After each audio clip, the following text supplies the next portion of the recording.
তো বন্ধুরা চলে এসেছি সকাল সকাল একটা নতুন ভিডিও নিয়ে।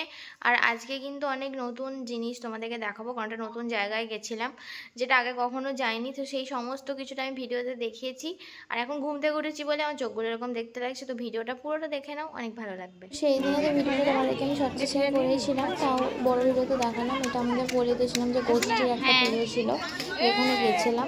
আর যেখানে যাওয়ার পরে কিন্তু ভালোই মজা হয়েছিল। আর জায়গাটা অনেক শান্ত ছিল। তো ওখানে যাওয়ার পরে কিন্তু বিরিয়ানি, খিচুড়ি এগুলোই দিচ্ছিল। তারপর হরে কৃষ্ণ থেকে সেদিন বাড়ি চলে আসি। তো সেদিন তো যা হওয়ার হয়ে গেল, তো ঘুমিয়ে পড়ি। তারপর প্রচণ্ড টায়ার্ড হয়ে তারপর সকালবেলা মা যখন পুজো করেন ডেকে বলে, দেখ কি সুন্দর ফুল দিয়েছে। সত্যি করেছে, একজন ফুল দেয়, দেখো কত ধরনের ফুল যে সাজিয়ে দেয়, ভাবাই যায় না। আর তারপরে কিন্তু দিদিভাই বললো যে বুনি কচুরি খাবি, দি কচুরি খেতে ইচ্ছা করছিলো বলে বাবাকে ফোন করে বলাতেই বাবা একদম তাড়াতাড়ি করে কচুরি এনে দিল। দি গরম কচুরি খেয়ে নিলাম। আজকে আমার একটা জায়গায় যাব, তো মা দিদিভাই একটু আগে বেরিয়েছে, কারণ আমি রেডি হচ্ছিলাম।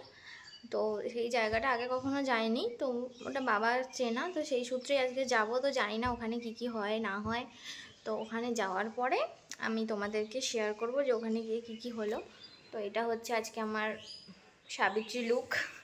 এটা হচ্ছে যে এই যে একটা কুর্তি পরেছি, কুর্তি না অ্যাকচুয়ালি এটা সালোয়ার একটা, আর তার সাথে ওড়নাও আছে, কিন্তু ওড়নাটা অনেক বেশি খসখসে, ওই জন্য আমার নিতে ভালো লাগছে না। তো দেখো এটা হচ্ছে জামা, দেখাচ্ছে, এই হচ্ছে আমার জামা, ঠিক আছে।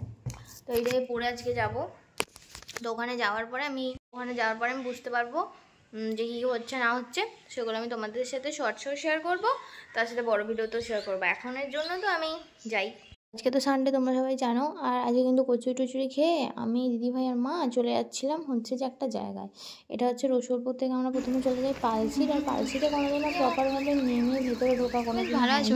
ওখান থেকে চলে যাচ্ছিলাম আমরা খানগ্রামে। তো খানগ্রামে যাওয়ার পরে ওখানে সৎসঙ্গ আশ্রমে আমরা গিয়ে পৌঁছাই, যেটা হচ্ছে বাবার চেনা একজনের, মানে উনি আছেন ওখানে, বা আরও সবাই ওখানে যায়। তো কাজল আঙ্কেল মেনলি বলেছিল বলেই আমরা গেছিলাম। তো যাওয়ার পরে আমাদের অনেকই ভালো, ওখানে অনেক মানুষ আসছিল। আর ওখানে এমন না কিছু তুমি যেতে পারো কি কেউ যেতে পারে না, ওখানে সবাই যাওয়া করতে পারে। এই এত বড় কড়াইটা তোমরা দেখতে পাচ্ছ কত বড় একটা কড়াই, মানে আমি তো অবাক, এইটা তো এটা আরও বড়। তারপরে কিন্তু আমরা খেতে বসে পড়েছিলাম। তো এখানে হচ্ছিল খাওয়া দাওয়া, সবাই বসে খাচ্ছিল একসাথে। তো এখানে অনেক ভালো সিস্টেম, এমন না কি কেউ দাঁড়াচ্ছে না, কেউ দাঁড়াচ্ছে, কেউ বসছে, সবাই সবার জন্য ওয়েট করছে। তো তারপর খাওয়া দাওয়া করার পরে এখানে আমি বাকি আশ্রমটা ঘুরে দেখি। তো দেখতে পাচ্ছ তোমরা খুবই সুন্দর একটা শান্ত পরিবেশ। তোমরা যদি কখনো পালসিতে খাওয়াদামে যাও, তো এটার ওপেনিং টাইম 10:30 থেকে, এমনি 10:30টার সময় খোলা থাকে। আর ওখানে গিয়ে আমার একটা বান্ধবী, সেটার সাথে দেখা হয়ে যায়, সেটা হচ্ছে কাজল আঙ্কেলের মেয়ে, আর পাশে হচ্ছে সেটার বোন, আর তারপর মা দিদিকে দেখে নিই। তো ওখানে তারপর দেখতে পাচ্ছ কত সুন্দর সব কিছু আয়োজন। ওখানে মানে অনেকে গিয়ে থাকতেও পারে, মানে যারা ওখানে আশ্রমে যারা একসাথে থাকে, মানে একসঙ্গে যারা কাজকর্ম করে। আর এইখানে হচ্ছে যে মেনলি অনুকূল ঠাকুরের যে একটা দেখালাম না জায়গা, ওইখানে অনুকূল ঠাকুর মেনলি থাকেন। আর উনি ওটা পুরো আলাদা হচ্ছে একটা কমলা পেপসি মা আমার যেটা কিনে দিয়েছিল, ওটা খেতে খেতে আমি বাড়ি থেকে চলে আসি। তবে ভিডিওটা দেখেই নিয়েছো, আর যাদের যাদের ভিডিওটা ভালো লেগেছে অবশ্যই তোমরা লাইক, শেয়ার অ্যান্ড সাবস্ক্রাইব করতে ভুলো না। আর বেশি বেশি করে কমেন্ট করে দিও। আর শর্টসগুলোও তোমরা ভালো করে দেখো, দেখবে খুবই ভালো লাগবে। তো আজকের জন্য টাটা।